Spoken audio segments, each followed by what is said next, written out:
హైదరాబాద్ లో ఒక్కసారిగా వాతావరణం మారిపోయింది. అప్పటి వరకు సెగలు కక్కిన భానుడు ఒక్కసారిగా కనుమరుగైపోయాడు. ఎండ తాపానికి ఉక్కిరిబిక్కిరైన నగరవాసులు తెర చాటున దాగి ఉన్న వరుణుడు ఒక్కసారిగా తెరపైకి రావడంతో నగరంపై మేఘాలు కమ్ముకున్నాయి. మారిన వాతావరణంతో మియాపూర్, చందానగర్, లింగంపల్లి, కుకట్పల్లి, పంజాగుట్ట, బంజారాహిల్స్, జూబ్లీ హిల్స్, సనత్ నగర్, అమీర్పేటలో వర్షం కురుస్తోంది. ఒక్కసారిగా కురిసిన వానకు నగరవాసులు ఎండ నుంచి స్వల్ప ఊరట పొందారు. దీనికి సంబంధించి మరింత సమాచారం అందించడానికి మా ప్రతినిధి ఆర్కే లైవ్ లో సిద్ధంగా ఉన్నారు. ఆర్కే, వర్షపాతం ఎంతెంత నమోదవుతుంది, ఎక్కడెక్కడ ఎక్కువగా కురుస్తోంది?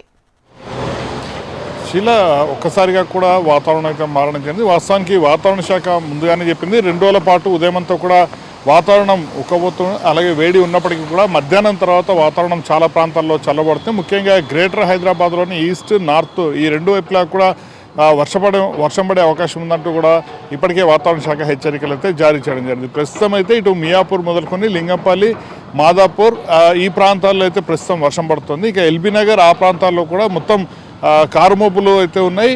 మరి కాసేపట్లో అక్కడ కూడా వర్షం పడే అవకాశం ఉంది. మరోవైపు వెదర్ మ్యాన్ కూడా రాబోయే 2 గంటల పాటు కొన్ని ప్రాంతాల్లో భారీ నుంచి అతి భారీ వర్షాలు పడే అవకాశం ఉంది. ముఖ్యంగా ఎల్బీ నగర్, దిల్షుక్ నగర్ లాంటి ప్రాంతాల్లో కుంభవృష్టి కురిసే అవకాశం ఉందంటూ కూడా వెదర్ మ్యాన్ తన రిపోర్ట్లో అయితే చెప్పడం జరిగింది. వాతావరణ శాఖ మాత్రం 2 గంటల పాటు కొన్ని ప్రాంతాల్లో వర్షం పడుతుందంటూ కూడా చెప్పడం జరిగింది. దీంతో ఒక్కసారిగా కూడా జిహెచ్ఎంసీ అప్రమత్తం అవడం జరిగింది. ముఖ్యంగా అందరూ కూడా ఆఫీసుల నుంచి ఇళ్లకు వెళ్లే సమయం కావడంతో జిహెచ్ఎంసీ అప్రమత్తం కావడం జరిగింది. ఇటీవల జరిగిన ఒక్కసారిగా కుంభవృష్టి కురవడంతో ఒక్కసారిగా జిహెచ్ఎంసీకి సంబంధించిన సిబ్బంది అందుబాటులో లేకపోవడం, రోడ్ల మీద నీరు నిలవడం జరిగింది. అయితే ఈసారి అలాంటి ఇబ్బందులు తలెత్తకుండా ముందుగానే జిహెచ్ఎంసీ కమిషనర్ ఇలంబర్తి అందరినీ కూడా జోనల్ కమిషనర్లు తమ కింద స్థాయి సిబ్బంది ఎవరున్నారో వాళ్ళందరూ కూడా అప్రమత్తంగా ఉండాలి. అలాగే రోడ్లపైన నీరు నిలవకూడదంటూ కూడా చెప్పడం జరిగింది. మరోవైపు హైడ్రాకి సంబంధించిన టీం డిఆర్ఎఫ్లు ఎవరైతే ఉన్నారో డిఆర్ఎఫ్ సిబ్బంది కూడా రోడ్ల మీదకి రావాలి. అలాగే నీరు నిలవకుండా చూసుకోవడంతో పాటు ట్రాఫిక్ ఎక్కడ కూడా ఆగకుండా చూసుకోవాలి. ముఖ్యంగా మరి కాసేపట్లో అందరూ కూడా ఆఫీసుల నుంచి ఇళ్లకు వెళ్ళడం జరుగుతుంది కాబట్టి ఎక్కడ ఎలాంటి ఇబ్బందులు లేకుండా చూసుకోవాలంటూ కూడా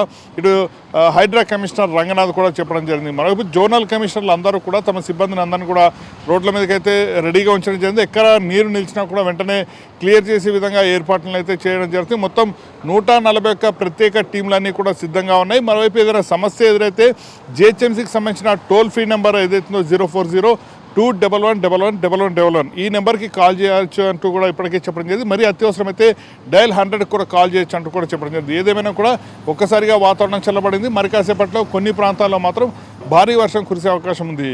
శీలా, ఇవాళ రేపు కూడా ఇదే పరిస్థితి కంటిన్యూ అయ్యే అవకాశం ఉందా ఆర్కే?